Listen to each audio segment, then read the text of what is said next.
প্রিয় শিক্ষার্থীবৃন্দ, ঢাকা সিটি কলেজের অনলাইন ক্লাসে সবাইকে স্বাগতম। তো আমরা দেখছিলাম আমাদের কোর্স ইন্টারন্যাশনাল ইকোনমিক্স। এখানে আজকের আমরা যে চ্যাপ্টার দেখতে চাই এটা হলো আমাদের 5 নাম্বার চ্যাপ্টার, যেটাকে আমরা বলেছিলাম ইন্টারন্যাশনাল ফিনান্সিয়াল পলিসি। আজকের আমাদের 5 নাম্বার চ্যাপ্টারের 2 নাম্বার লেকচার আমরা দেখছি। তো আজকের যে টপিকগুলো এখান থেকে আমরা দেখতে চাই, সেটার ফার্স্টে আমাদের দেখছি আমরা the objectives of international monetary fund. এর আগে আমরা ফাংশনস দেখেছিলাম, এখন আমরা দেখতে চাই এদের উদ্দেশ্য। ইন্টারন্যাশনাল মনিটারি ফান্ডের এটা বিল্ড আপ করার উদ্দেশ্য কি। এরপর আমরা দেখছি যে where does the IMF gate it's money. IMF কোথায় তার এই অর্থ পায় সেটা আমরা দেখতে চাই। এরপর আমরা দেখতে চাই হোয়াট ইজ অ্যান এসডিআর, যেটাকে আমরা বলি স্পেশাল ড্রয়িং রাইট। তো তারপরে যদি আমাদের সময় থাকে তো এরপরে আমরা দেখতে চাই what are the objectives of world bank. World ব্যাংকের অবজেক্টিভ বা ফাংশন গুলো কি সেটা আমাদের দেখার বিষয়। তো আমরা ফার্স্ট আসি আমাদের ইন্টারন্যাশনাল মনিটারি ফান্ডের অবজেক্টিভ কি। তো আমরা যে ফাংশন গুলো দেখেছিলাম মূলত অবজেক্টিভের পরেই আমাদের ফাংশন গুলো আসে, তো সেগুলোর সঙ্গে এটা মোটামুটি রিলেটেড। তো এখন আমরা দেখি আসলে আমাদের কি কি এখানে আছে। তো আমরা বলছি যে ইন্টারন্যাশনাল মনিটারি ফান্ডের এটা প্রমোট করে monetary cooperation through permanent institution. তো পার্মানেন্ট ইনস্টিটিউশন কেন আমরা বলছি, কারণ একটা প্রতিষ্ঠান যারা সবকিছুকে অবজার্ভ করবে, একটা ইনস্টিটিউশন, সেই ইনস্টিটিউশন হিসাবে আমাদের আইএমএফটা কাজ করে। এবং কান্ট্রিগুলোর মধ্যে যারা মেম্বার কান্ট্রি, সেই মেম্বার কান্ট্রিগুলোর মধ্যে যদি দেখি যে আমাদের মনিটারি কোনো প্রবলেম ক্রিয়েট হয়, তাহলে সেক্ষেত্রে আমাদের বা লিকুইডিটি ক্রাইসিস ক্রিয়েট হয়, তাহলে সেক্ষেত্রে আমাদের যে স্থায়ী প্রতিষ্ঠান আছে সেটা হলো আইএমএফ। এই আইএমএফ সেই অ্যাসিস্ট্যান্স তাদেরকে দিয়ে থাকে। অর্থাৎ আইএমএফ প্রতিষ্ঠার আমাদের উদ্দেশ্য আমরা দেখেছিলাম যে ওয়ার্ল্ডে যে লিকুইডিটি ক্রাইসিস, সেই লিকুইডিটি ক্রাইসিস মিট আপ করার জন্যই মূলত আমাদের ইন্টারন্যাশনাল মনিটারি ফান্ডের প্রতিষ্ঠা আমরা দেখেছিলাম।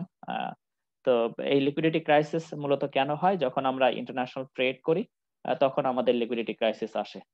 যেমন আমরা বলছি যে ইন্টারন্যাশনাল ট্রেডের ক্ষেত্রে দেখা যায় যে আমাদের ডোমেস্টিক কারেন্সি গুলো সব ক্ষেত্রে কাজ করে না, বা ডোমেস্টিক কারেন্সি গুলো দিয়ে আমি সব ক্ষেত্রে কি বেশিরভাগ ক্ষেত্রে আমাদের বাংলাদেশি কারেন্সি অ্যাকসেপ্টেড না, কিন্তু বেশ কয়েকটা দেশের কারেন্সি অ্যাকসেপ্টেড। সেক্ষেত্রে আমরা জানি ইউএস ডলার, ব্রিটিশ পাউন্ড, তারপরে আমরা জানি যে এখন চাইনিজ কারেন্সিও কিছুটা অ্যাকসেপ্টেড, রেনমিনবি যেটাকে বলা হয়, চাইনিজ ইয়েন। তো এরপরে আমরা জানি যে আমাদের ইউরো দিয়েও ট্রানজাকশন হয়, কিন্তু ডোমেস্টিক সব কারেন্সি দিয়ে আমাদের ইন্টারন্যাশনাল ট্রানজাকশন হয় না, যেমন বাংলাদেশের দিয়ে আমাদের ইন্টারন্যাশনাল ট্রানজাকশন হয় না। তো সেক্ষেত্রে আমাদের ফরেন কারেন্সি রিজার্ভ যে 5টা গুরুত্বপূর্ণ কারেন্সি, যার মধ্যে আমাদের ডলারটা সবচেয়ে বেশি অ্যাকসেপ্টেড। তো এই কারেন্সি গুলো শর্টেজ যখন থাকে তখন দেখা যায় যে মনিটারি প্রবলেম ক্রিয়েট হয়। অর্থাৎ দুই দেশের মধ্যে যখন ট্রানজাকশন হয় তখন এই যে শর্টেজ ক্রিয়েট হলে দেখা যায় যে আমি যদি বলি যে এখন আমার আউট অফ রিজার্ভ হয়ে গেছে, আমার ফরেন রিজার্ভ আর শূন্য নেমে গেছে, তো যখন আমার ফরেন রিজার্ভ শূন্য নেমে যাবে স্বভাবতই আমি বাইরের দেশের সঙ্গে কোনো ট্রানজাকশন করতে পারছি না।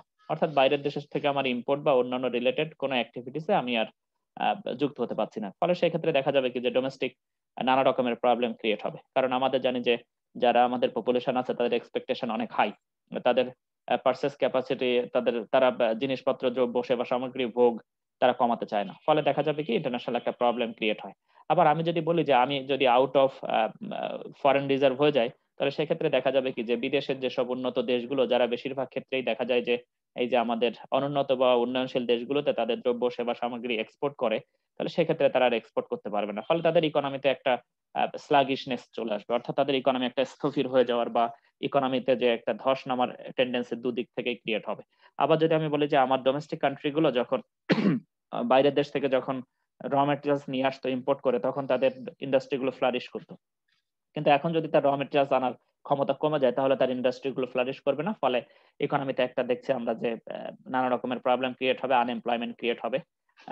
ফলে দেখা যাবে যে ইকোনমি অবস্থা খারাপ হবে। তো দুই দেশেরই একটা ইন্টারেস্ট আছে যে এই যে মনিটারি লিকুইডিটি ক্রাইসিস এটা মিট আপ করার জন্য প্রত্যেকটা কান্ট্রির একটা দেখা যায় যে ইন্টারেস্ট আছে। তো সেক্ষেত্রে সেই ইন্টারেস্ট মিট আপ করার জন্য যে একটা পার্মানেন্ট ইনস্টিটিউশন, সেই ইনস্টিটিউশন হিসেবে কে কাজ করে, ইন্টারন্যাশনাল মনিটারি ফান্ড এখানে কাজ করে। তো এরপর আমরা বলছি যে two facilitate the expansion and balanced growth of international trade. তো ব্যালেন্সড, তোমাদের কারো কারো স্পিকার ওপেন হয়ে যাচ্ছে, আমি সবাইকে অফ করে দিচ্ছি, পরে কোশ্চেন আমরা নিব।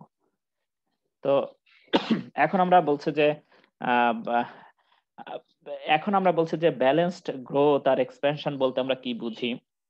তো দেখা যায় যে যদি আমরা এভাবে চিন্তা করি যে বাংলাদেশের সঙ্গে আমাদের ইউরোপিয়ান ইউনিয়নের ট্রেড আছে। তো সেক্ষেত্রে বাংলাদেশ আমরা জানি যে আন্ডার ডেভেলপড বা আমরা বলছি যে developing country, so called developing country. তো সো কল্ড এই অর্থে বলছি যে আমরা এখনো পুরোপুরি ডেভেলপিং কান্ট্রি কিনা এটা নিয়ে আমাদের মধ্যে কনফিউশন আছে। তো যখন আমরা বলছি যে আমাদের এই যে ডেভেলপিং কান্ট্রি, তখন বলছি যে আমাদের ইন্টারন্যাশনাল ট্রেডে আমরা এখনো ওভাবে এক্সপার্ট না, আমাদের দক্ষতার অভাব আছে। ফলে দেখা যায় যে এখানকার রিলেটিভলি আমাদের যে প্রোডাকশন সেগুলোর কস্ট রিলেটিভলি হাই। তো এখন আমরা বলছি যে কস্ট রিলেটিভলি হাই, কিন্তু উন্নত দেশগুলো তাদের কিন্তু এই যে ইকোনমিক্স অফ স্কেলটা অনেক গ্রেটার।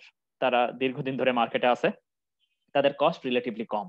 তো যখন এই কস্ট কম হয় ফলে তাদের গুডস গুলো কিন্তু মার্কেটে চলার টেন্ডেন্সি বাড়ে। অথবা এমনও হতে পারে যে ধরলাম বাংলাদেশ এমন কিছু গুড প্রডিউস করে যেগুলো লেবার ইন্টেন্সিভ গুড, লেবারের কস্ট কম এবং সেগুলো লেস কস্টলি।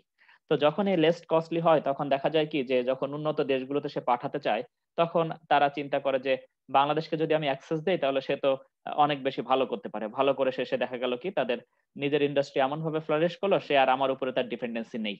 যেমন আমরা যদি বলি যে সেক্ষেত্রে কি করতে চায় সে, সেক্ষেত্রে আবার সে ডোমেস্টিক ইন্ডাস্ট্রিও চিন্তা করে। যেমন আমরা যদি বলি ইউরোপিয়ান ইউনিয়ন, তো ইউরোপিয়ান ইউনিয়নের কারেন্সি জানি আমরা ইউরো। আমরা জানি যে বাংলাদেশের গার্মেন্টস এর একটা বড় মার্কেট হলো আমাদের ইউরোপিয়ান ইউনিয়ন। তো সেই ইউরোপিয়ান ইউনিয়নে যখন সে ট্রেড করতে চায় তখন দেখা যায় যে তারা বাংলাদেশ এখানে ফ্যাসিলিটি পায়, কিন্তু দেখা যায় যে অনেক ক্ষেত্রে এই অনুন্নত দেশগুলো বা উন্নয়নশীল দেশগুলোর উপরে হিউজ পরিমাণে ট্যারিফ বসানো হয়, শুল্ক বসানো হয়।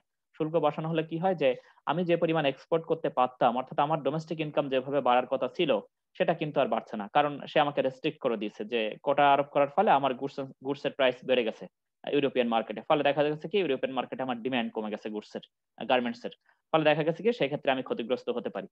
তো এই যে একটা ব্যালেন্সড গ্রোথ ইকোনমিতে যাতে থাকে সেজন্য আইএমএফ ইউরোপিয়ান ইউনিয়নকে কি বলতে পারে, যদি ইউরোপিয়ান ইউনিয়নের যে মেম্বার গুলো আছে তারা যদি আইএমএফ এর মেম্বার হয় তাহলে সেক্ষেত্রে আইএমএফ তাদেরকে প্রেসক্রাইব করতে পারে যে তোমাদের এই সব দেশের উপর থেকে তোমাদের যেগুলোকে বলা হয় লিস্ট ডেভেলপিং কান্ট্রি, তো লিস্ট ডেভেলপিং কান্ট্রি গুলোর উপর একটা আলাদা অ্যাডভান্টেজ দেওয়া হয়। বাংলাদেশ লিস্ট ডেভেলপিং কান্ট্রি থেকে এখন ডেভেলপিং কান্ট্রির কাতারে চলে এসেছে। তো সেই লিস্ট ডেভেলপিং কান্ট্রির আন্ডারে আইএমএফ বলতে পারে যে তোমরা এদের উপর থেকে ট্যারিফটা কমিয়ে দাও, কারণ তাদের ইকোনমি এখন ফ্লারিশ করছে। তারা যদি ভালো থাকে তাহলে তুমিও ভালো থাকতে পারবে। এটা আমরা অবশ্যই জানি যে আমাদের শরীরে যদি একটা অঙ্গে পতন ধরে তাহলে সেটা সমস্ত সবকিছুকে আমাদের খারাপ অবস্থায় নিতে পারে। তো সেক্ষেত্রে আমরা বলছি যে যদি এটা ইন্টারন্যাশনাল আমাদের ইকোনমিক্স এর ক্ষেত্রে এটা প্রযোজ্য। যেমন একটা বড় ইকোনমি যদি বা যেসব ইকোনমি ফ্লারিশ করছে সেই সব ইকোনমির যদি অবস্থা খারাপ হয় তাহলে দেখা যাবে কি বিপরীতভাবে অন্যান্য অনেক কান্ট্রি যারা এর সঙ্গে রিলেটেড তারাও কিন্তু ক্ষতিগ্রস্ত হবে। যেমন ভেরি সিম্পল একটা এক্সাম্পল আমরা দিতে পারি যে ইউএস এর যদি অবস্থা খারাপ হয় তাহলে ইউএস এর ইকোনমি খারাপের দিকে যাবে। তো ইউএস এর ইকোনমি খারাপের দিকে গেলে তাদের ইনকাম কম, এমপ্লয়মেন্ট জেনারেশন কম। ফলে কি হবে, ফলে দেখা যাবে কি যে ইউএসএ এখন কিন্তু আমার এই গুডস এন্ড সার্ভিসের কনসাম্পশন কমিয়ে দিয়েছে, কারণ তাদের এখন ইনকাম কমে গেছে। ফলে দেখা যাবে কি আমার এইসব ইন্ডাস্ট্রি, গার্মেন্টস ইন্ডাস্ট্রি যারা ইউএসএ তে এক্সপোর্ট করতো, একটা সিঙ্গেল কান্ট্রি হিসাবে সবচাইতে আমরা মাঝে জার্মানি এগিয়ে গেছিল, পরে আবার ইউএস দেখছি যে আমরা সবচাইতে বেশি ইউএসএ পাঠাই সিঙ্গেল কান্ট্রি হিসাবে। আর জোটবদ্ধ দেশ হিসাবে আমরা ইউরোপিয়ান ইউনিয়নে সবচেয়ে বেশি গার্মেন্টস পাঠাই। তো সেক্ষেত্রে জার্মানি গত বছর আমাদের জানি জার্মানি শুরুতে ছিল, পরে ইউএস ছিল সেকেন্ড নাম্বারে। তো এখন আমাদের বইপত্রে আগের ইনফরমেশনটাই আছে ইউএসএ। তো এখন আমরা বলছি যে সেক্ষেত্রে কি হবে, ওর খারাপ অবস্থা হলে আমার অবস্থা খারাপ হয়ে যাবে। তো ইকোনমিতে যাতে এই খারাপ অবস্থা না চলে আসতে পারে এজন্য ওয়ার্ল্ড ব্যাংক প্রত্যেকটা দেশকে একটা প্রেসক্রিপশন দেয় যে তুমি এইভাবে তোমার অ্যাক্টিভিটিস পরিচালনা করো, তাহলে তোমরা দুজনই উপকৃত হবে। This is called win win situation. অর্থাৎ দুই পক্ষই যাতে গেইন করতে পারে সেদিকে তোমাদের খেয়াল রাখতে হবে। তুমি নিজে গেইন করবে আরেকজনকে ক্ষতি করে, ওভারঅল ইম্প্যাক্ট একটা না একটা সময় তোমার উপরে আসবে। তো এরপর আমরা আসি টু প্রমোট এক্সচেঞ্জ স্ট্যাবিলিটি। আমরা বলেছিলাম যে আইএমএফ প্রতিষ্ঠার একটা মেইন ক্রাইটেরিয়া ছিল যাতে ওই 19, এখন আমি একটা কোশ্চেন করব, তোমরা বলো যে আইএমএফ প্রতিষ্ঠার মেইন উদ্দেশ্য কি ছিল?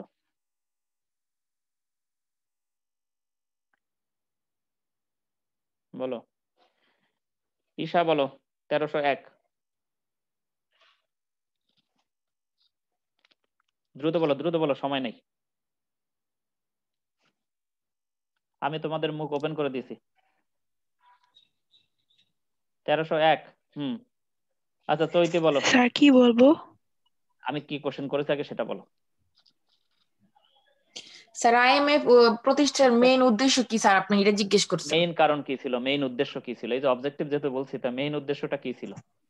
চৈতি বলতে হবে না, ইয়ে বলুক, ঈশা বলুক, 1301 বলো। দ্রুত বলো। এবং কোন প্রেক্ষাপটে আইএমএফটা এসেছিল, আইএমএফ আর ওয়ার্ল্ড ব্যাংক কোন প্রেক্ষাপটে এসেছিল? আমরা কিন্তু এর একটা হিস্টোরি দেখিয়েছিলাম গত ক্লাসে। প্রত্যেকটা দেশ কি করছিল? কাউন্সিলর কে? কাউন্সিলর বলো।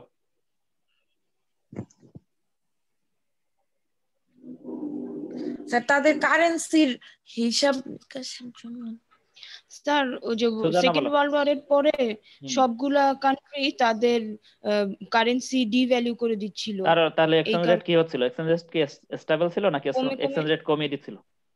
কমে যাচ্ছিল। জি স্যার কমে কমে যাচ্ছিল। যাচ্ছিল স্যার। তাহলে এক্সচেঞ্জ রেট কমে গেলে তখন কি হয়েছিল? কারেন্সি গুলোর মধ্যে কি কোনো ফেইথ ছিল? না স্যার। না স্যার। তখন আমরা দেখেছিলাম যে সবাই তার কারেন্সিটাকে গোল্ডে কনভার্ট করতে চাচ্ছিল, অর্থাৎ কারেন্সির উপরে ফেইথ নেই, আমার গোল্ডে ফেইথ আছে, এই জন্য আমি গোল্ড ধরে রাখতে চাই, কারেন্সি রাখতে চাই না, কারণ কারেন্সির ভ্যালু দিন দিন হ্যাঁ কমে স্যার, যাচ্ছে। তো তখন তখন এটা দেখলাম যে বিশ্বাস দেওয়ার জন্য আর কি আইএমএফ প্রত্যেকটা গঠিত দেশ হয়েছিল। প্রত্যেকটা দেশ প্রতিযোগিতা করে কি করতো, তাদের কারেন্সিটাকে ডিভ্যালু করতো। কারণ আমি ডিভ্যালু করলে আমার এক্সপোর্ট বাড়ার কথা, কারণ আমার দেশের গুডস এন্ড সার্ভিসের প্রাইস কমে যাবে with respect to foreign country. তাহলে সেক্ষেত্রে আইএমএফ স্টাবিলিটি, আইএমএফ বলছিল যে না, এরকম এক্সচেঞ্জ রেটটা এভাবে বাড়ানো কমানো যাবে না, একটা ফিক্স এক্সচেঞ্জ রেট ধরে রাখতে হবে, যেটাকে আমরা বলি পেগিং সিস্টেম আন্ডার মানে আইএমএফ। কারেন্সি কন্ট্রোল করার জন্য আর কি তখন আইএমএফ গঠিত। কারেন্সি বলেছে নাকি এক্সচেঞ্জ রেট কন্ট্রোল করার জন্য? তো এখন আমরা আসি, ও তাহলে এখন আমরা বলছি যে এই যে এক্সচেঞ্জ রেটটা, এই এক্সচেঞ্জ রেটটা কত পার্সেন্টের মধ্যে ওঠানামা করতে পারতো সে সময়? সুজানা বলো। কি যেন একটা বলেছিলাম না, যে এত পার্সেন্টের মধ্যে ওঠানামা করতে পারতো? 1 থেকে 2.5।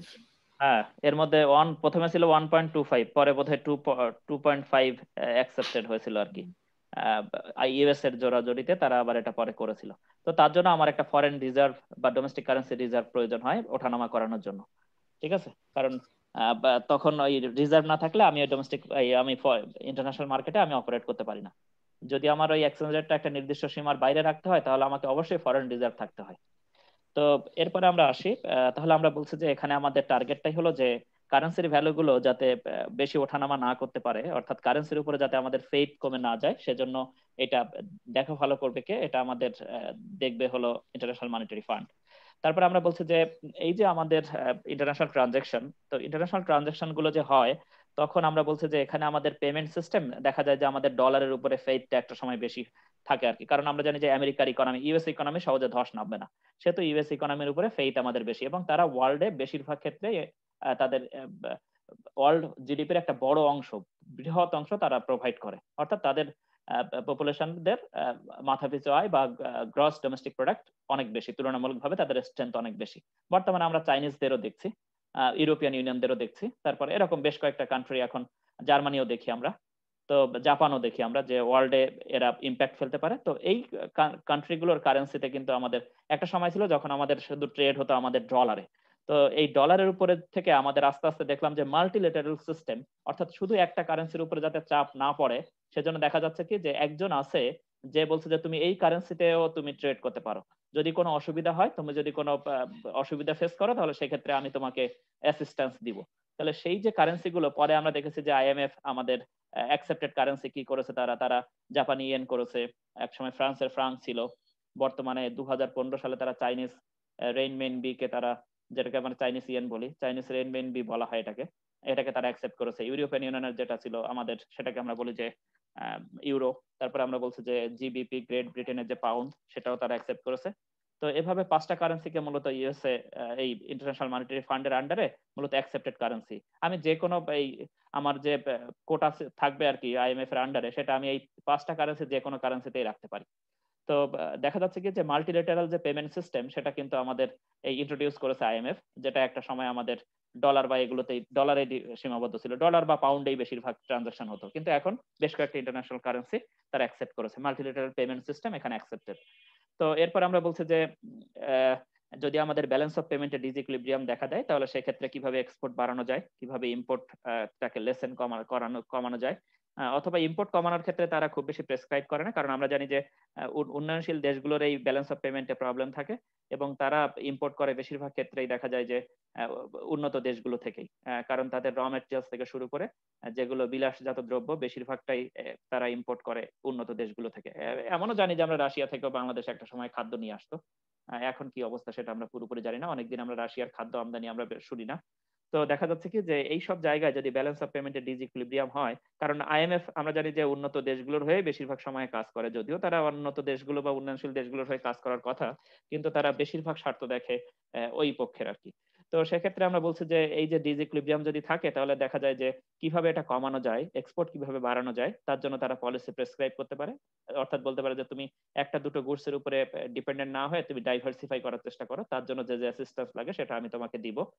তারপরে বলা হয় যে যদি তোমার ব্যালেন্স অফ পেমেন্টে আউট অফ তোমার অর্থাৎ ডেফিসিট হয়ে যায়, সেক্ষেত্রে তোমাকে আমি একটা শর্ট রানের জন্য এটা তারা একটা পেমেন্ট এখানে করে আর কি, যাতে সাথে সাথে তারা তাদের ইন্টারন্যাশনাল ট্রানজাকশনটা করতে পারে। তো এরপরে আমরা বলছি to ensure stability of foreign exchange rate, এটা আমাদের ডাবল হয়ে গেছে। তারপরে আমরা বলছি যে to promote capital investment in backward and underdeveloped countries. তো যেসব দেশগুলোতে দেখা যায় যে উন্নয়নশীল বা অনুন্নত দেশ, তাদের প্রচুর পরিমাণে ক্যাপিটাল প্রয়োজন কিন্তু তাদের নিজস্ব ক্যাপিটাল সেভাবে থাকে না, সেহেতু দেখা যায় যে বাইরের আইএমএফ বলতে পারে যে তোমার এই দেশের ইনভেস্টমেন্ট প্রসপেক্ট অনেক বেটার, তারা গ্রোয়িং ইকোনমি, তুমি এখানে ইনভেস্টমেন্ট করলে তোমার প্রফিট হওয়ার চান্স অনেক বেশি থাকবে। তো সেই ক্ষেত্রে দেখা যায় যে আইএমএফ এই প্রেসক্রিপশন দিতে পারে, যারা উন্নত দেশ বা যাদের ক্যাপিটাল অনেক বেশি আছে তারা উন্নয়নশীল বা অনুন্নত দেশগুলোতে এটা তাদের ক্যাপিটাল ইনভেস্টমেন্ট করতে পারে। ফলে সেই ক্ষেত্রে দেখা যাবে কি অনুন্নত দেশগুলো বা উন্নয়নশীল দেশগুলোর এই যে ব্যালেন্স অফ পেমেন্টের যে প্রবলেম, আবার তাদের যে এক্সপোর্টের প্রবলেম, সেটা অনেক ক্ষেত্রে সলভ হওয়ার চিন্তা থাকে, কারণ ক্যাপিটাল ইনভেস্টমেন্ট করলে আমি জানি যে আমার প্রোডাকশন বাড়বে, এক্সপোর্ট হওয়ার টেন্ডেন্সিও বেড়ে যাবে। তো এরপর আমরা বলছি যে to provide short term monetary help in member during emergency. যখন আমার একেবারে অন্য কোথাও থেকে আমি আর শর্ট রানে যখন আমি আর আমার ব্যালেন্স অফ পেমেন্টের যে ডেফিসিট সেটা মেটাতে পারছি না, তখন আমার শেষ আশ্রয়স্থল হিসাবে আমি আইএমএফ এর কাছে যেতে পারি, তখন তারা আমাকে সেই অ্যাসিস্ট্যান্স দিতে পারে। তো এগুলো আর মোটামুটি এর সঙ্গে আমাদের একই রকম কাছাকাছি আছে। তো নিজেরা একটু এখান থেকে দেখে নিলে হবে 3টা পয়েন্ট। তো এরপরে আমরা একটা স্পেশাল টার্মে আসবো, সেটার আগে একটু দেখে আসি what does the IMF gets its money. তো এখন আমি যদি বলি যে আইএমএফ কোথায় তার অর্থটা পায়, এবার ইয়ে বলো, এবার লিজা বলো 53।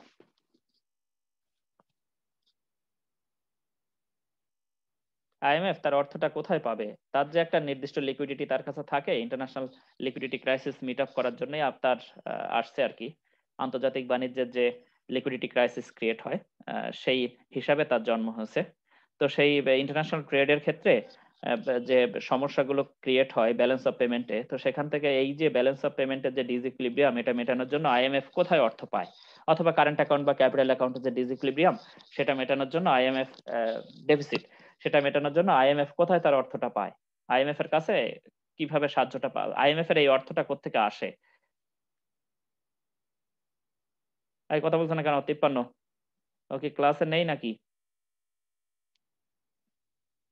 দ্রুত বলো দ্রুত বলো, আমাদের আরেকটা টপিকে যেতে হবে। ওয়ার্ল্ড ব্যাংক থেকে। ওয়ার্ল্ড ব্যাংক থেকে আইএমএফ টাকা পায়? ওয়ার্ল্ড ব্যাংক আর আইএমএফ কি এক জিনিস নাকি? না স্যার। হঠাৎ করে কিভাবে না হয়ে গেল? তার সদস্য দেশগুলা দেয়। সদস্য দেশগুলো দেয়, ভেরি ফাইন। তাহলে এখন আমরা বলছি যে এই সদস্য দেশগুলোর কিসের ভিত্তিতে তাদের কোটাটা নির্ধারিত হয়?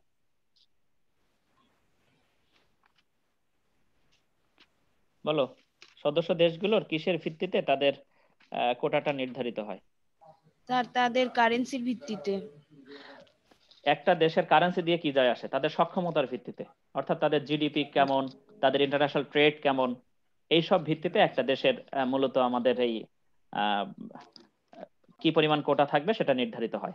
তো এখন কথা হলো যে ধরো বাংলাদেশের একটা নির্দিষ্ট পরিমাণ কোটা আছে, যে তুমি আমাকে 500 মিলিয়ন তোমার কোটা, অর্থাৎ তুমি আমাকে 500 মিলিয়ন ইয়ে দিবে আর কি, তোমার যে ইন্টারন্যাশনাল ট্রেড প্যাটার্ন, যা তোমার যা ইকোনমিক গ্রোথ বা জিডিপি সেই অনুযায়ী তুমি আমাকে $500 মিলিয়ন 500 মিলিয়ন দিবে। এখন 500 মিলিয়ন কিভাবে দিবে বাংলাদেশ? আইএমএফ তো হিসাব করেছে যে তার সক্ষমতা কেমন, সেই অনুসারে তো সেই একটা হিসেব সে করেছে। এখন এই যে সে পে করবে, এই পে করার জন্য মনে রাখতে হবে তার 25% সে 5টা কারেন্সিতে দিতে পারে। 5টা কারেন্সি কিনা আমরা শিওর না, তবে এখানে আমাদের 5টা কারেন্সি 2015-তে 5টা কারেন্সিকে সে অ্যাকসেপ্ট করেছে। তো বলো এটা মূলত 25% কোন কোন কারেন্সিতে দিতে পারে সে? এখানে আমরা দেখেছি যে ইউএস ডলার, জাপানিজ ইয়েন এটা আছে, আর কি ছিল? জিবিপি আছে, সিএনওয়াই আছে, চাইনিজ ইয়েন যেটাকে আমরা বলি রেনমিনবি, তারপরে আমরা বলছি যে ইউরো আছে। সেই সব কারেন্সিতে আমাকে রাখতে হবে 25%। তাহলে ওই 500 মিলিয়নে 25% যত আসে, সম্ভবত 75 মিলিয়ন, সেটা সে রাখবে কি, ওই সরি 125 মিলিয়ন 25% করলে 125 মিলিয়ন তাকে রাখতে হবে হলো এইসব কারেন্সিতে অথবা গোল্ডে। আর বাকি যে 75% আছে সেটা সে কিসে রাখতে পারে? সেটা সে দেশীয় মুদ্রায় তার কাছে রাখতে পারে। বোঝা গেছে? অর্থাৎ আইএমএফ তার যে মেম্বার কান্ট্রিগুলো আছে সেই মেম্বার কান্ট্রিগুলোর কাছ থেকে সে তার অর্থ জোগাড় করে থাকে, এবং মেম্বার কান্ট্রিগুলো 25% তারা পে করে এইসব যেগুলো অ্যাকসেপ্টেড কারেন্সি আইএমএফ এর, সেই অ্যাকসেপ্টেড কারেন্সি সবচেয়ে বেটার তাদের জন্য ডলার। এই অ্যাকসেপ্টেড কারেন্সি গুলোর মধ্যে 25% ওই কারেন্সিতে রাখতে হবে, আর 75% তাদের নিজেদের কারেন্সিতে রাখতে পারে। তো এখন আমরা আসি এই যে আমাদের আইএমএফ ভুক্ত দেশ এরা কয়টা? মূলত সম্ভবত 125টা দেশ এখন আইএমএফ এর মেম্বার। তোমরা আরেকটু এটাকে রিভাইজ করে নিবে। তো এরপরে দেখো এখানে কত কি আছে। তো এখন আমরা আসি, এখন এই যে আমাদের আইএমএফ যে লোনটা প্রোভাইড করে সে, এই লোনটা সে কিসে দিতে পারে? এই 5টা কারেন্সি তার কাছে আছে, এই 5টা কারেন্সির বিনিময়ে সে লোন দিতে পারে, অথবা সে দিতে পারে আরেকটা সিস্টেম যেটাকে আমরা বলি এসডিআর, স্পেশাল ড্রয়িং রাইট। তো আমরা এসডিআর নিয়ে এখন আলোচনা করব। তো আমরা বলছি যে ইন্টারন্যাশনাল যে ফাইন্যান্সিয়াল ক্রাইসিস, অর্থাৎ ইন্টারন্যাশনাল যে লিকুইডিটি ক্রাইসিস, ফাইন্যান্সিয়াল না বলে আমরা বলি লিকুইডিটি ক্রাইসিস। তো সেই লিকুইডিটি ক্রাইসিস মিট আপ করার জন্য আমাদের আইএমএফ এর আমরা দেখছি যে জন্ম হয়েছে। তো আইএমএফ এই যে লিকুইডিটি ক্রাইসিস মিট আপ করে তার যে মেম্বার কান্ট্রিগুলো আছে, সেই মেম্বার কান্ট্রিগুলো তার যে পরিমাণ কোটা নির্ধারিত হয় সেই কোটা থেকে সে যা পেয়ে থাকে সেটার বিনিময়ে সে শর্ট টার্ম বা শর্ট টার্মে সে মেম্বার কান্ট্রিগুলোকে যারা ব্যালেন্স অফ পেমেন্টে যাদের প্রবলেম ক্রিয়েট হয় তাদেরকে সে লোন দিয়ে থাকে। আমরা বলছি লোন, এটা কিন্তু একটা নির্দিষ্ট রেট এখানে থাকে আইএমএফ এর, এই রেটের বিনিময়ে সে দিয়ে থাকে, আবার একটা নির্দিষ্ট সময় পরে সেটা পে করে দিতে হয়। কিন্তু আইএমএফ যে লোন দেয় সেটা যদি এমন হতে পারে যে বাংলাদেশ বলছে আমার জাপানিজ ইয়েন দরকার, তখন সে জাপানের ইয়েনে তাকে লোন দিবে। যদি বলে সে আমার ইউএস ডলারে দরকার, তখন সে ইউএস ডলারে লোন দিবে, কারণ তার অ্যাকসেপ্টেড কারেন্সি আমরা বলেছি 5টা কারেন্সির যে কোনোটাই সে ডিমান্ড হিসাবে, যে কান্ট্রি যেটা ডিমান্ড করবে সেই অনুযায়ী তাকে পে করবে। তো এখন আমরা বলছি এই যে আমাদের এই যে আইএমএফ এর লোন দেওয়ার সিস্টেম, তো এই কারেন্সি বাদেও আরেকটা স্পেশাল একটা সিস্টেম আছে যেটাকে আমরা বলি এসডিআর, যেটা আমরা বলছি যে স্পেশাল ড্রয়িং রাইট। 1900 এটা আমরা দেখছি যে এটা 1969 সালের দিকে এই এসডিআরটা প্রচলন করে। এসডিআরটা কি আমরা ডিটেলস দেখতে চাই, এটা আমাদের ভাইভাতেও কোশ্চেন আসে, পরীক্ষায় এটা 4 মার্কের কোশ্চেন আসে। তো এখন আমরা বলছি যে এই যে একটা এসডিআর, এই এসডিআরটা এখন আমাদের দেখার বিষয়, এই যে স্পেশাল ড্রয়িং রাইট। তো আমরা বলছি যে স্পেশাল ড্রয়িং রাইটটা কিসের ভিত্তিতে আসলো, কি কাজে, এটার কাজ কি, এটার কাজ কি বলো? এটার কাজ কি যে কেউ বলো। আমরা শুরুতে তো কিছু জানি না, কিন্তু আমরা শুরুতে কিছু শব্দ তো বলেছি যার থেকে বলা যাবে যে এটার কাজ কি, তারপরে আমরা এসডিআরটা কি সেটা আমরা দেখব। দ্রুত বলার চেষ্টা করো যে কেউ একজন। আমরা একটা শব্দ এখানে বলেছি যে ইন্টারন্যাশনাল যে লিকুইডিটি ক্রাইসিস আছে সেই ক্রাইসিস মিট আপ করার জন্য আমার যে 5টা কারেন্সি দেয়া আছে, 2015 সাল পর্যন্ত 5টা কারেন্সি অ্যাড করা হয়েছিল, সেই 5টা কারেন্সির বাইরেও আরেকটা টার্ম আমরা ইউজ করি যেটাকে আমরা বলি স্পেশাল ড্রয়িং রাইট। তাহলে স্পেশাল ড্রয়িং রাইট স্পেশাল কেসে আমাদের যে লিকুইডিটি ক্রাইসিস তৈরি হয় সেই ক্রাইসিস মিট আপ করার জন্য আমাদের এসডিআর এর জন্ম হয়েছে। এসডিআর নির্দিষ্ট কোনো কারেন্সি না, বা এসডিআর এর কোনো ফিজিক্যাল ফরম্যাট নেই, এটা জাস্ট একটা অ্যালটমেন্ট। বি ভেরি কেয়ারফুল, এই মেকানিজমটা আমাদের কাছে একটু কমপ্লেক্স মনে হতে পারে, কিন্তু আমরা বলছি কি এসডিআর কোনো কারেন্সি ফরম্যাট নেই এর। হ্যাঁ চৈতি বলো, কি বলতে চাও, হাত তুলেছো?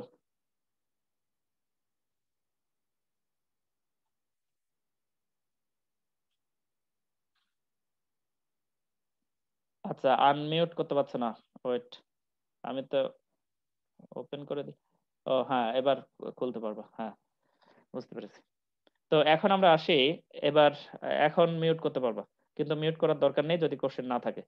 তো এখন আমরা আসি, আমরা বলছি এই যে এসডিআর, এই এসডিআরটা আমাদের এর কোনো এটা কোনো দেখা যায় না, এটা দেখা যায় না। কিন্তু আমি যদি বলি আমি ইউএস ডলার আইএমএফ থেকে লোন পেয়েছি, তাহলে সেটা কিন্তু দেখা যায়। তাহলে আমরা বলছি কি যে এসডিআর এর কোনো ফিজিক্যাল ফরম্যাট নেই, এটা দেখা যায় না, কিন্তু এটা ইন্টারন্যাশনাল ট্রানজাকশনে ইউজ হয়। তাহলে ইন্টারন্যাশনাল ফাইন্যান্সিং এর ক্ষেত্রে এটা ইউজ হয়। তো ফাইন্যান্সিং এর ক্ষেত্রে কখন ইউজ হবে? আমরা জানি যে আমি কখন আইএমএফ এর কাছে যাই, যখন আমার ব্যালেন্স অফ পেমেন্টের অবস্থা খারাপ, অর্থাৎ ব্যালেন্স অফ পেমেন্টের ডিসইকুইলিব্রিয়াম আছে। ডিসইকুইলিব্রিয়াম বলতে আমরা নেগেটিভ দিকটাই চিন্তা করছি, অর্থাৎ এখানে আমাদের শর্টেজ আছে। তো যখন আমাদের ফরেন রিজার্ভে শর্টেজ আছে, তখনই কিন্তু আমি আইএমএফ এর কাছে যেতে চাই। তো আইএমএফ এর কাছ থেকে আমি বললাম যে আমাকে এত এসডিআর দাও। তো এত এসডিআর দাও, আমি তো কোনো টাকার অঙ্কে পাইনি, বা কোনো ডলারের অঙ্কে পাইনি, বা কোনো জাপানি ইউয়ানের অঙ্কে পাইনি। তো সেক্ষেত্রে আমার কি হবে? তো সেক্ষেত্রে এসডিআরটা কিভাবে কাজ করে সেটা এখন আমাদের দেখার বিষয়। তো এসডিআরটা একটা কমপ্লেক্স সিস্টেম, আমরা একটা এক্সাম্পল দিতে চাই, তারপরে আমরা এসডিআর এর ফাংশনিংটা টের পাবো। তো আমি এখানে আমরা একটু আসি, এটা আশা করি কমপ্লেক্স থাকবে না, আমরা এটা সহজ করার একটা চেষ্টা করব। তো এখন আমরা বলছি যে এই যে আমাদের, হ্যাঁ আমি একটু সেভ করে নিচ্ছি তোমাদের চ্যাটটা, তারপরে শুরু করছি। তো এখন আমরা আসি, আমরা বলছি যে আমাদের একটা এসডিআর আমরা দেখতে চাই। আমি এসডিআর লিখলাম। তো এসডিআর এর আমরা বলছি এটার ফুল মিনিং হলো স্পেশাল ড্রয়িং রাইটস। এটাকে আমরা লিখি, তোমরা একটু পারলে খাতা নিতে পারো, তাহলে তোমাদের সুবিধা হবে, কারণ এটা তোমরা বইয়ে পাবে না।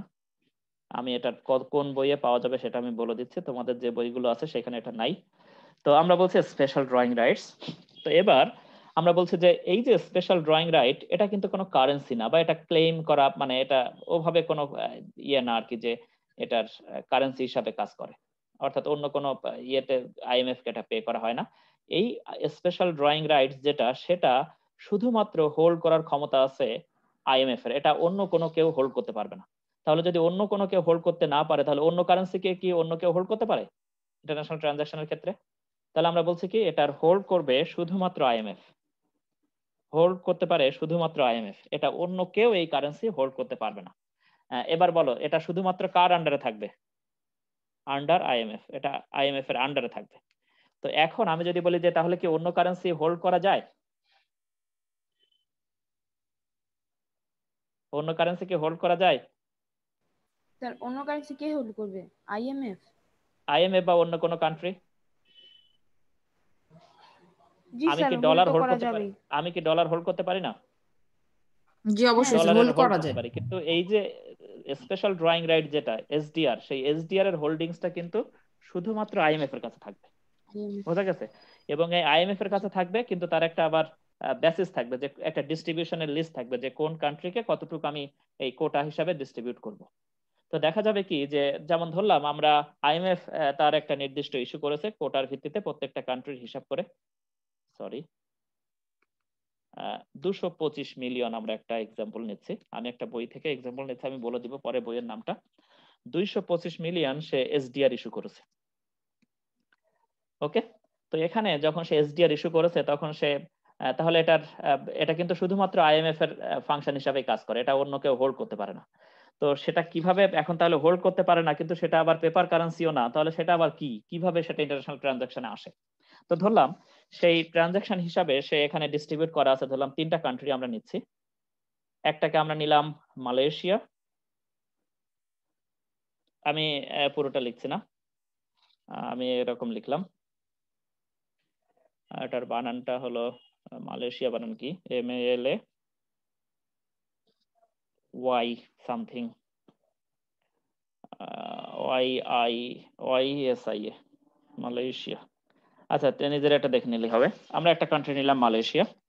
তো আমরা বলছি এই যে 225 মিলিয়ন আছে এসডিআর ইস্যু করা হয়েছে, মালয়েশিয়াকে বলা হয়েছে যে তোমার যে পরিমাণ ভ্যালু, তাতে তুমি 50 মিলিয়ন এসডিআর তোমার আইএমএফ এর আন্ডারে রিজার্ভ থাকলো।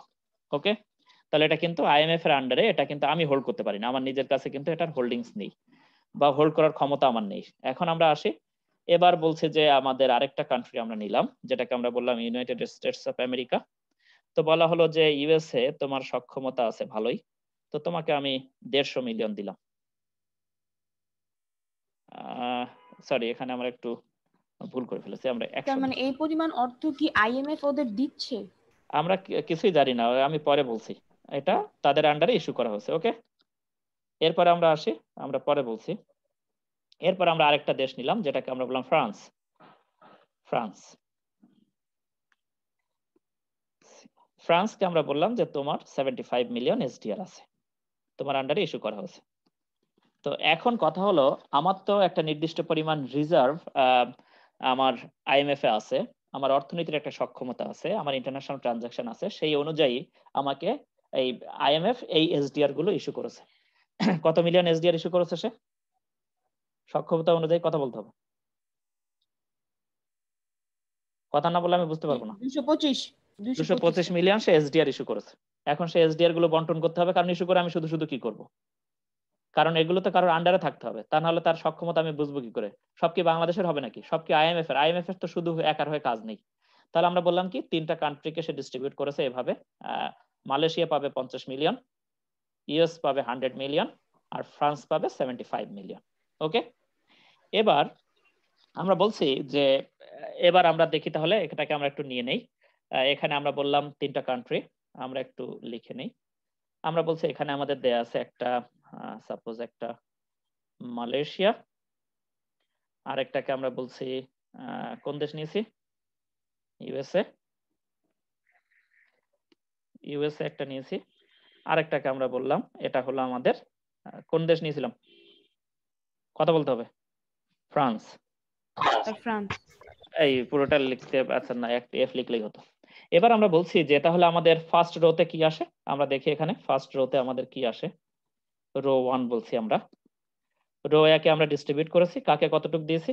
মালয়েশিয়াকে দিয়েছি কত? 50, 50। ইউএসএ কে আমরা ডিস্ট্রিবিউট করেছি কত? 100। এবার আমরা আসি, আমরা এক্সাম্পলটা নিচ্ছি যাতে আমাদের কনসেপ্টে কোথাও প্রবলেম না থাকে। 75 মিলিয়ন। এবার আমরা বলছি যে মালয়েশিয়া যখন ইন্টারন্যাশনাল ট্রানজাকশন করছে, ইন্টারন্যাশনাল ট্রেড যখন হচ্ছে, তখন মালয়েশিয়া দেখছে আরে আমার তো শর্টেজ দেখা দিয়েছে। তার অর্থ কি? মালয়েশিয়া বলছে আমার তো 50 মিলিয়ন শর্টেজ দেখা দিয়েছে ইউএস ডলার, কারণ আমি যখন ইউএসএ থেকে জিনিসপত্র নিয়ে আসছি তখন দেখা বা জিনিসপত্র বিক্রি করছি, কেনা বেচা মিলে আমার 50 মিলিয়ন শর্টেজ হয়ে গেছে। কি বলেছে, বোঝা গেছে? তাহলে তার ব্যালেন্স অফ পেমেন্টে কত আছে? ব্যালেন্স অফ পেমেন্টে কত আছে? 50 মিলিয়ন। কিসের 50 মিলিয়ন?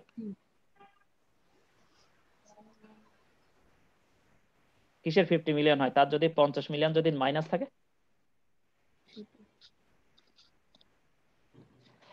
তাহলে এখন আমরা বলছি কি তার ব্যালেন্স অফ পেমেন্টে -50 হয়ে গেছে, কারণ সে দেখছে যে ট্রেড করার পরে কারেন্ট অ্যাকাউন্ট আর ক্যাপিটাল অ্যাকাউন্ট মিলে তার -50 মিলিয়ন হয়ে গেছে আর কি। অর্থাৎ তার এখন পে করতে হবে 50 মিলিয়ন এক্সট্রা, কিন্তু তার কাছে নেই। তাহলে সেটা কি আছে? মাইনাস আছে। বোঝা গেছে? না বুঝলে কথা বলো। জি স্যার। হ্যাঁ, জি স্যার বুঝছি। এখন জি স্যার বুঝেছি। মালয়েশিয়া বলছে যে তাহলে এখন কি করা যায়? তখন বলছে যে এখন সে আইএমএফ এর কাছে যেতে চায়, কারণ আমরা যেহেতু আইএমএফ এর এসডিআর নিয়ে কাজ করছি। তখন সে আইএমএফ এর কাছে গিয়ে বলল দেখো তো আমার কত মিলিয়ন তুমি আমাকে দিয়েছিলে এসডিআর। তখন বলছে যে তোমাকে তো 50 মিলিয়ন দিয়েছিলাম। তা বললো ফাইন, তুমি তো 50 মিলিয়ন নিয়ে হাজির হয়েছো। তখন বললো এক কাজ করো, তুমি ইউএস এর সঙ্গে যোগাযোগ করো, দেখো সে ইউএস তোমাকে 50 মিলিয়ন দিতে চায় কিনা, কারণ তোমার ইউএস এর সঙ্গে ডেফিসিট আছে, তুমি তার সঙ্গে যোগাযোগ করতে পারো। নট নেসেসারিলি যে আমাকে ইউএস এর সঙ্গে যোগাযোগ করতে হবে, ফ্রান্সের সঙ্গে আমি করতে পারি। তো যেহেতু আমার ইউএস এর সঙ্গে ডেফিসিট আছে, আমরা একটা সহজ টার্ম হিসাবে ইউএস এর সঙ্গে যোগাযোগ করলাম। তখন ইউএসএ বললো ফাইন, আমার তো এসডিআর 100 আছে, তো এক কাজ করো, তুমি আমার কাছ থেকে আরো 50 এসডিআর, তুমি আমার আমার যে -50 হয়ে গেছে, এই -50টা আমি এখন তোমাকে তুমি আমার কাছ থেকে নিতে পারো। তো যখন এই -50টা হয়ে যাবে, তখন সেটা কার অ্যাকাউন্টে যে যোগ হবে সেটা আমি এর একটা এক্সাম্পল আমি দিচ্ছি একটু পরেই। যখন আমার এই যে -50 হয়ে যাবে, তখন সেটা কার ব্যালেন্স হিসাবে এক্সট্রা যোগ হবে? আমার যদি -50 থাকে, তাহলে সেই -50টা মিট আপ করছে কে? ও ইউএসএ। তাহলে ইউএসএ যদি -50 মিট আপ করে, তাহলে ইউএস এর এখন এক্সট্রা কত আছে? যদি আমি বলি যে আমি একজনের -50 মিট আপ করে দিয়েছি, তাহলে এসডিআর হিসাবে আমার সেটা যোগ হবে না? আমার যদি বলি যে এসডিআর এখানে কত ছিল? 50 ছিল। তো এখন আমি শুধু সেই -50, আমি যদি 50 ক্লেম করি, তাহলে সেই 50 আমার তো যদি এখানে -50 হয়ে যায়, তাহলে তো আমার কত হয়ে যাবে? 175 হয়ে যাবে। কিন্তু আমার তো ইস্যু করেছিলাম কত? 225 মিলিয়ন। এটার আরো এক্সপ্লেনেশন পরে আমাদের আছে। তাহলে এই পর্যন্ত শুধু বুঝলে হবে আপাতত, পরে আমরা আরো ডিটেলসে যাব। তা আমি যদি বলি এই যে 225 মিলিয়ন, তা আমি যদি -50 করে দিই তাহলে এখানে 0 হয়ে যায়। 0 হয়ে গেলে যদি এখানে কোথাও যোগ বিয়োগ না হয় তাহলে তাও এই এসডিআর কমে যায়, কিন্তু এসডিআর তো কমলে হবে না। তাহলে এই এসডিআরটা নিঃসন্দেহে কারণ না কারোর প্লাসে হতে হবে। সেই প্লাসটা কার? প্লাসটা হবে কার? স্যার কার এটা বুঝতেছি অ্যাকাউন্টে না। যে প্লাস হবে? কার অ্যাকাউন্টে যে প্লাস হবে? ইউএসএ আমি যদি বলি যে ইউএসএ এখন তাকে 50 মিলিয়ন পে করেছে, তাই এসডিআর হিসাবে তাকে পে করেছে না, যে তুমি ঠিক আছে আমি তোমাকে পে করে দিলাম, ডলারেও পে করে দিলাম, সাপোজ ডলারে পে করে দিলাম, তো ডলারে পে করলেও আমার সেটা কিসে হিসাবে যোগ হওয়ার কথা? আমি যে তাকে লোন দিচ্ছি সেই লোনটা কিসে যোগ হয়ে যাচ্ছে? আমার যে এসডিআর আছে সেই এসডিআর এ যে যোগ হয়ে যাবে। অর্থাৎ আমি যদি তাকে পেপারে পে নাও করি তাও তো আমার ইউএস এর হিসাবে যে এটাকে আমার কত হয়ে যাবে, 50 দিয়ে যোগ হয়ে যাবে। যদি এখানে ওদের মধ্যে যদি কোনো ট্রানজাকশন নাও হয়, যদি বলে ঠিক আছে আমি তোমাকে 50 মিলিয়ন তোমাকে আমি স্যাক্রিফাইস করে দিলাম, তো স্যাক্রিফাইস করে দেওয়ার অর্থ কি? তার এসডিআর এ কত যোগ হয়েছে? 50। কে যারা বুঝতে পারেনি হাত তোলো। আমি জানি অনেকেই বুঝতে পারেনি। এই বুঝতে পারেনি কেউ কথা বলো, না কথা বললে এটা বোঝানো যাবে স্যার না। হুম এইখানে -50, তাহলে -50 মানে তো -50 কেন? কারণ ওইখানে আমার কেমনে যোগ হবে এটাই বুঝতেছি না। হ্যাঁ, আমি যদি বলি ইউএস এর সঙ্গে আমার এখন ট্রেডের ডেফিসিট আছে, কত মিলিয়ন ডেফিসিট আছে? এই যে ডেফিসিট লিখেছি তো, 50 মিলিয়ন। তাহলে ইউএস এর নিঃসন্দেহে 50 মিলিয়নের ব্যালেন্স আছে। তো আমি আইএমএফ কে বললাম যে আমার তো ইউএস এর সঙ্গে অবস্থা খারাপ হয়ে গেছে, আমার তো অ্যাসিস্ট্যান্স দরকার, ফাইন্যান্সিয়াল অ্যাসিস্ট্যান্স দরকার তোমার থেকে। তো বলো ঠিক আছে তুমি ইউএস এর সঙ্গে যোগাযোগ করো, যদি সে বলে যে ঠিক আছে তো আমার এটা এসডিআর হিসাবে যোগ করে দাও, তাহলে তোমার ওই 50 মিলিয়ন আর ইউএসএ কে পে করার দরকার নেই, মানে আপাতত পে করার দরকার নেই। মানে তুমি এখন তোমার ব্যালেন্স অফ পেমেন্টে যে অসুবিধা আছে সেটা তুমি মিট আপ করতে পারো। বোঝা গেছে? তাহলে ইউএসএ তোমার কাছে আর ক্লেম করবে না। কিন্তু ইউএস এর ক্লেমটা কি? কার কাছে যে হাজির হয়েছে ইউএসএ এখন? আমি যদি আইএমএফ থেকে নেই তাহলে আইএমএফ এর সেটা পেয়েছে কে?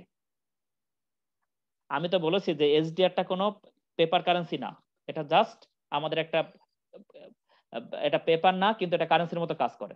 তাহলে এখন আমরা যদি বলি আমার -50 আছে, তাহলে সেই -50টা মিট আপ করছে কে? কথা বলো। ইউএসএ। ইউএসএ মিট আপ করেছে, তাই ইউএসএ যে সেটা যোগ হয়ে গেছে, তা ব্যালেন্স অফ পেমেন্ট কারেকশন হয়ে গেছে। মালয়েশিয়া বলছে আমার ব্যালেন্স অফ পেমেন্ট আপাতত কারেকশন হয়েছে, কিন্তু এর কথা আছে এই যে -50, তাহলে তো আমি নিয়ে নিলাম, তা নিয়ে নিলে কি আমার কোনো বেনিফিট বা ইয়ে কিছু নাই? সেটা আমরা পরে আসছি। এবার আমরা আসি, আমরা আরেকটা রোতে আসি। এবার দেখছি যে এই রোতে আমাদের রেজাল্ট কি। তাহলে এই রোতে আমরা রেজাল্ট পেলাম, রো 3 তে আমরা রেজাল্ট পেলাম, আমি আস্তে আস্তে আগাচ্ছি এই কারণে। রো 3 তে আমরা রেজাল্ট পেলাম এখানে কত? এখানে রেজাল্ট কি? 0 0 0। এখানে কত? 150। এখানে কত? 75। তাহলে এখন কি দেখো তো যে 225 মিলিয়ন যে ছিল আইএমএফ এর আন্ডারে, সে 225 মিলিয়ন আছে? এবার দেখো, এখন আমরা যদি বলি যে রো 4 এ আসি, রো 4 এ এসে আমরা দেখছি যে আমাদের এটা ছিল 0, এটা 0ই আছে। ও সরি, এখানে একটা 4 লিখতে হবে, এখানে একটা 4 লিখলাম। এখানে আমরা বলছি এখানে তো 0 ছিল, এর মধ্যে কোনো ট্রানজাকশন হয়নি। এখন ইউএসএ দেখছে তার ফ্রান্সের সঙ্গে একটা ট্রেড আছে, এবং ফ্রান্সের সঙ্গে ট্রেড করতে যে ইউএসএ আউট অফ এসডিআর হয়ে গেছে। তার অর্থ কি? তাহলে সে এমন ভাবে ট্রেড করেছে যে তার 150 মিলিয়ন মাইনাস হয়ে গেছে, কারণ তার ব্যালেন্স অফ পেমেন্টের ডেফিসিট, ব্যালেন্স অফ পেমেন্টের ডিসইকুইলিব্রিয়াম আছে 150 মিলিয়নের সমান। ওকে, তাহলে এখন এই 150 মিলিয়ন কে পাবে? কার সারপ্লাস আছে ট্রেডে? ফ্রান্সে। তাহলে এখন এই অ্যালোকেশনটা পাবে কে? এই 150 মিলিয়নটা কার আন্ডারে চলে যাবে? ফ্রান্সের আন্ডারে। তাহলে ফ্রান্সে যদি 150 মিলিয়ন চলে যায়, তাহলে এখন আমি রো 5 এ যে রেজাল্ট কি পাচ্ছি? রো 5 এ যে আমার রেজাল্ট কি? 0 0 কত? 225। ফ্রান্সেরই একা 225। তাহলে এখন আমরা দেখলাম কি আর যে এই দুটো zero। রো 5 এ যে আমি রেজাল্ট দেখছি, রো 5 এ যে আমি রেজাল্ট দেখলাম এখানে 0, এটা 0, এটাও আমাদের 0, এটা আমাদের 225। এখন কোশ্চেন হলো যে এই যে আমি আউট অফ এসডিআর হয়ে গেলাম, তাহলে এই যে আউট অফ এসডিআর কি হওয়া যাবে, নাকি এটা আজীবন পর্যন্ত এসডিআর নিচ্ছিল আমার, এটা শেষ হয়ে গেছে, এটা তো কোনো ভ্যালু ভাবে অসুবিধা হয়নি, আমার অসুবিধা হয়নি। কারণ না কারণকে আমি বললাম যে এসডিআর তুমি তো কিছুই পাওনি, তো ফাইন, তুমি আমার এসডিআর আর ওটা আমার কোনো দরকারই নেই। তাহলে আইএমএফ কি এভাবে একজনকে ছেড়ে দিবে যে এসডিআর তো পেপার কারেন্সি কিছু না, পেমেন্টেরও এইভাবে প্রশ্ন আসছে না, 225 মিলিয়ন এসডিআর ধরে আমি কি করব এখন? কোশ্চেন বোঝা গেছে? এই যে ফ্রান্স এখন 225 মিলিয়ন এসডিআর ধরে রেখেছে, তো এসডিআর ধরে তার বেনিফিট কি? এসডিআর থাকলে তার বেনিফিট কি? কারণ এটা তো কোনো পেপার কারেন্সি না, সে তো ক্লেম করতে পারে না। এসডিআর দাও তুমি আমাকে, এটা ক্লেম করা যায় যে তুমি আমাকে এসডিআর কিসে দিব তোমাকে আমি এসডিআর? কোশ্চেন করো, কোশ্চেন করো। তাহলে এখন ফ্রান্সের বেনিফিট কি আর ইউএসএ বা মালয়েশিয়ার কস্ট কি? কারণ তাদের কাছে কিছু নেই, যদি কস্ট না থাকে তাহলে তো তাদের পেমেন্ট করার প্রশ্ন আসবে না। সুজানা বলো, আমি যে কোশ্চেন করেছি এটা বুঝতে পেরেছো?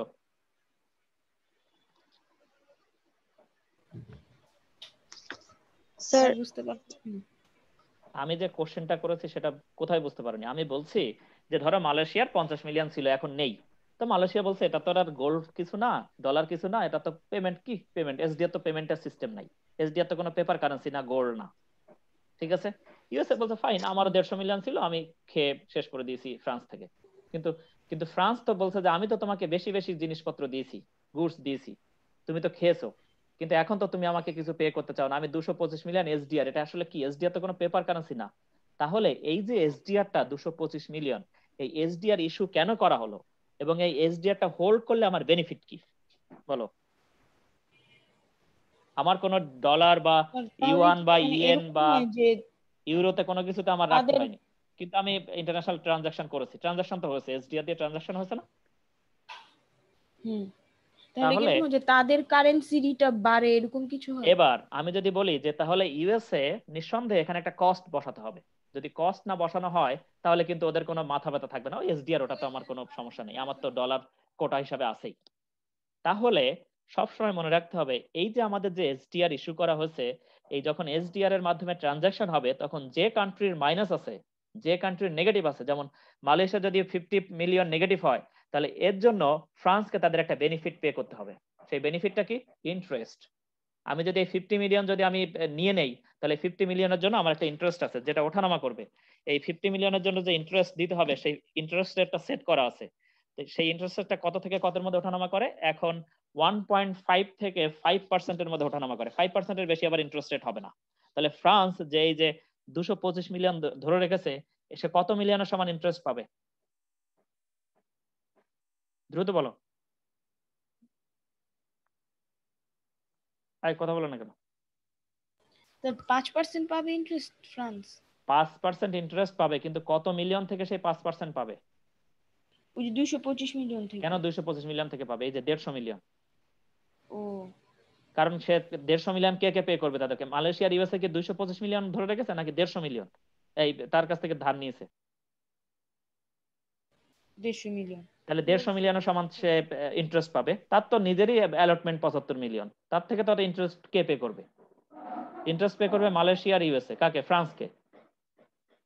মালয়েশিয়া পে করবে ইউএসএ কে, আবার ইউএসএ দেখছে সবটাই রান আউট হয়ে গেছে, এখন ইউএসএ যত 150 ছিল সে এখন মালয়েশিয়া পে করবে 50 মিলিয়নের জন্য আর ইউএসএ পে করবে 100 মিলিয়নের জন্য। কাকে পে করবে? ফ্রান্সকে পে করবে। ফ্রান্সকে পে করবে। এখন তাহলে আমরা বলছি কি যে এটার কস্ট বা বেনিফিট আছে, আমি চাইলেই আমার এসডিআর সব শেষ করে দিতে পারি না। আর আরেকটা কথা হলো, এই যে আমাদের এসডিআর অ্যালোকেশন আছে, আমরা তো এখানে এক্সাম্পল হিসাবে সবটা নিঃশেষ করে দিয়েছি, এই এসডিআর অ্যালোকেশনের সবটা খরচ করা যায় না। আমার যে এসডিআর অ্যালোকেশন দেয়া হবে স্পেশাল ড্রয়িং রাইটস, সেই স্পেশাল ড্রয়িং রাইটের মধ্যে আমি 75% এখান থেকে আমি তুলতে পারি মেবি। এখানে আমার আরেকটু কনফিউশন আছে, আমি একটা দেখে নিই এটা কত মিলিয়ন তোলা যায়। হ্যাঁ, এটা 70% এসডিআর তোলা যায়। তাহলে আমি যদি বলি মালয়েশিয়া, তাহলে 50 মিলিয়ন যদি তার থাকতো, সে সর্বোচ্চ কত মিলিয়ন এখান থেকে তুলতে পারবে? 35 মিলিয়ন সে তুলতে পারবে, 70% এখান থেকে সে তুলতে পারে, ঠিক আছে? 35 মিলিয়ন সে তুলতে পারবে। ইউএস এর 100 আছে, তাহলে সে কত পারবে? 35 মিলিয়ন পারবে, এই সরি 70 মিলিয়ন সে পারবে, 70 মিলিয়ন পারবে। তাহলে সবটা এখান থেকে নিঃশেষ করে তোলা যায় না, আমার যে পরিমাণ এসডিআর অ্যালোকেশন দেয়া আছে সেটা আমি পুরোটাই তুলতে পারি না, ঠিক আছে? এখানে আর কোনো কোশ্চেন থাকলে বলো।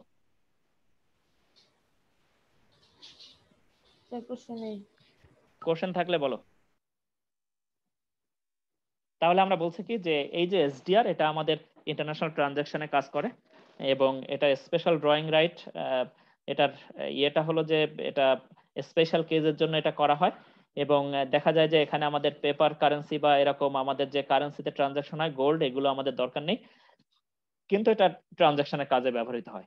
তো যখন একটা কান্ট্রি দেখা যায় যে তাদের ট্রানজাকশনের ক্ষেত্রে নেগেটিভ ব্যালেন্স অফ পেমেন্ট আসে, তখন একটা কান্ট্রি আরেকটা কান্ট্রির কাছে ক্লেম করে এসডিআর হিসেবে, একটা কান্ট্রি তখন আইএমএফ এর কাছে ক্লেম করে এসডিআর।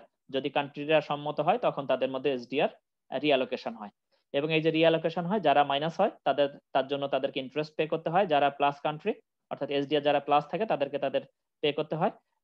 এজন্য আমাদের দেখা যায় যে এসডিআর ট্রানজাকশনের আমাদের ইন্টারেস্ট এখানে থাকে আর কি, যে এসডিআর গুলো একটা দেশ আরেকটা দেশের সঙ্গে এসডিআর এর ট্রানজাকশনে সম্মত হয়।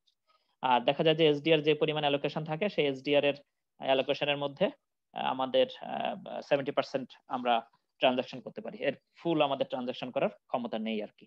তো ফুল ট্রানজাকশন করলে দেখা যায় যে যদি আউট হয়ে যায় তাহলে লিকুইডিটি ক্রাইসিস আরো ক্রিয়েট হতে পারে, কারণ একটা দেশ যখন পুরোপুরি নিঃশেষ করে দিবে সবকিছু তখন তো আর তার কাছে যদি আর না পাই তাহলে আমাদের আর কিছু করার থাকে না। এজন্য এসডিআর অ্যালোকেশনের পুরোটা নিঃশেষ করে দেওয়া যায় না। যেমন আমি যদি বলি ব্যাংকে সব টাকা ঋণ দিয়ে দিয়েছে, সব টাকা ঋণ দিয়ে দিলে ব্যাংক শেষ হয়ে গেছে দুদিনের মধ্যে, আর কোনো কাউকে আমানতকারী যারা আছে তাদেরকে সে টাকা দিতে পারছে না, অবস্থা খারাপ হয়ে গেছে, ফলে ব্যাংক আউট অফ বিজনেস হয়ে গেছে, ব্যাংকরাপসি হয়ে গেছে। তাহলে এখন আমরা বলছি কি যে এই অবস্থাগুলো যাতে না ঘটে, লিকুইডিটি ক্রাইসিস যাতে আরো ক্রিয়েট না হয়, তাহলে সেক্ষেত্রে যেমন আমি যদি বলি যে এখানে একটা কান্ট্রির কাছে যখন এই এসডিআরটা অ্যালোকেশন যোগ হয়ে গেছে তখন সেই কান্ট্রি যদি সম্মত না হয় যে আমি এটা দিব না, তাহলে কিন্তু আবার সেই লিকুইডিটি ক্রাইসিস ক্রিয়েট হবে। কিন্তু এর কাছে যদি কিছুটা থাকতো, এর কাছে যদি কিছুটা থাকতো, তাহলে সেক্ষেত্রে কিন্তু আইএমএফ একটা নির্দিষ্ট অংশ হয়তো তার থেকে সে লোন দেওয়ার একটা টেন্ডেন্সি তৈরি হতো আর কি, আইএমএফ এর নিজস্ব তত্ত্বাবধানে সেটা হতে পারতো। যদিও তারা 70% বলে দিয়েছে যে এর বেশি তারা একটা কান্ট্রি গুলো লোন নিতে পারবে না। তো সেক্ষেত্রে লিকুইডিটি ক্রাইসিস যাতে এরকম ভাবে ক্রিয়েট না হয় আবার, তাহলে সেই জন্য তারা একটা নির্দিষ্ট পরিমাণে ওখানে রেখে দিতে বলে আর কি। তো আশা করি এখানে কোশ্চেন নেই, তোমরা এর জন্য বই পড়বে আমি বলে দিচ্ছি। বইয়ের নামটা লিখে নাও। বইয়ের নাম হলো আমাদের ইন্টারন্যাশনাল ইকোনমিক্স, আর রাইটারের নাম হলো আমাদের হেলার, ACLLER। এটা পেজ নাম্বার আমি বলে দিচ্ছি। পেজ নাম্বার তোমরা পড়বা হলো 417 থেকে 421 পৃষ্ঠা পর্যন্ত পড়বে। এটা লাইব্রেরিতে বইটা আছে, ইস্যু করে তোমরা পড়তে পারবে। আমি জানি পড়ার টেন্ডেন্সি নাই, তারপর আমি বলে দিলাম আর কি, এটা রেফারেন্স বই হিসাবে। তো এরপরে আমরা আসি আমাদের পরের টপিকে। কত মিনিট আমাদের ক্লাস হচ্ছে একটু আমরা দেখে নিই। আমাদের 50 মিনিট ক্লাস হয়ে গেছে, আমরা দেখি আর 10 মিনিট ক্লাস নিতে পারি কিনা। তো এখন আমরা আসি আমাদের পরের টপিকে। তো 50 মিনিট আমাদের তাহলে ওয়ার্ল্ড ব্যাংকটা আজকে থাক। ওয়ার্ল্ড ব্যাংকের যে ফাংশনিং আমরা এসডিআর পর্যন্ত আজকে দেখলাম। আমরা এই যে আমাদের এখন দেখছি যে আমাদের জুমে আমরা বেশি ক্লাস নিতে পারছি। তো এই ওয়ার্ল্ড ব্যাংকটা আমরা নেক্সট ক্লাসে দেখাবো, এই 3টা ওয়ার্ল্ড ব্যাংকের ফাংশন তোমরা এটা নিজেরাই দেখলে বুঝতে পারবে। আমি আশা করছি সবাই এটা দেখে রাখবে, তাহলে আর আমার খুব বেশি এখানে দরকার পড়বে না। তারপর আমরা এটা দেখে নিব, আর এসডিআর সম্পর্কে যা যা লেখা আছে এখানে সেটা পড়তে হবে। আর ওই বইটা যদি দরকার হয় আমি এখান থেকে ছবি তুলে পাঠিয়ে দিব আর কি মেসেঞ্জারে, ঠিক আছে? তো দরকার হবে কিনা সেটাকে জানাতে হবে, তারপরে আমি এটা পাঠিয়ে দিব। জি তো স্যার। আশা স্যার আপনি মেসেঞ্জারে পাঠিয়ে দিন ছবি তুলে। মেসেঞ্জারে আমি এখানে আজকের 31 জনকে প্রেজেন্ট পেয়েছি, তো আমি 31 জনের আজকের ইয়ে দিব আর কি, প্রেজেন্ট, ঠিক আছে? তো আজকের এই পর্যন্ত, সবাইকে অসংখ্য ধন্যবাদ। আমরা এখানে আমাদের ক্লাস শেষ করছি। জি স্যার, খোদা হাফেজ।